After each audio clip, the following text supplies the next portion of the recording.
उत्तर प्रदेश के जौनपुर से एक दिल को झकझोर देने वाली खबर सामने आई है।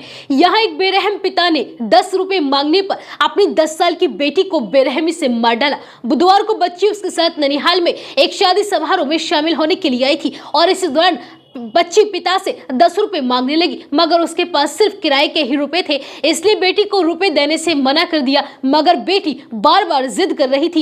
इसी से उसे बेइज्जती महसूस हुई और फिर गुस्से में आकर उसने बेटी का गला दबाकर उसे मार डाला। इसके बाद शव को शादी समारोह के पास खाली पड़े एक प्लॉट में फेंक दिया। कोई पहचान न पाए इसलिए उसके शव को जला दिया। फिलहाल पुलिस ने आरोपी पिता को गिरफ्तार कर लिया है। दरअसल आरोपी पिता रिंकू सोनकर आजमगढ़ के नरौली गाँव का रहने वाला है।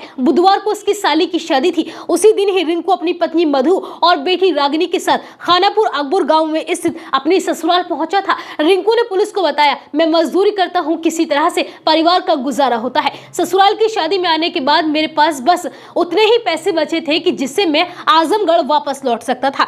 ऐसे में रिश्तेदारों के बीच बार बार बेटी आकर 10 रुपए मांगने लगी। कई बार मना किया मगर वो मान रही नहीं थी। इससे ही मुझे बेइज्जती महसूस हो रही थी और इसलिए मैंने जयमाला होने के बाद बेटी को घर के बगल वाले छप्पर में रुपए देने के बहाने बुलाया और यहां शॉल से उसका गला दबाकर उसे मार डाला। पिता रिंकू ने आगे बताया कि बेटी को कोई पहचान न सके इसलिए खाली पड़े प्लॉट में पड़ी प्लास्टिक से गर्दन और शरीर के कुछ हिस्सों को जला दिया और फिर शव को वहीं पर छोड़कर भाग गया। अगले दिन गुरुवार को जब शव पड़े होने की सूचना मिली, बच्ची की मां ने शव को पहचान अपनी बेटी के रूप में की। इसके बाद पुलिस को सूचना दी गई। सूचना पर पहुंची पुलिस ने शव को कब्जे में लेकर पोस्टमार्टम के लिए भेजा और इसके साथ ही हत्या का मुकदमा भी दर्ज किया गया और एक टीम का गठन कर जांच पड़ताल शुरू की गई। रविवार को बच्ची की पोस्टमार्टम रिपोर्ट आई जिसमें पता चला कि बच्ची की गला दबाकर हत्या की गई है। इस बारे में थाना प्रभारी निरीक्षक सतीश सिंह ने बताया कि शक के आधार पर रविवार को पिता रिंकू को जौनपुर के पदहटिया तिराहे से उठाया गया।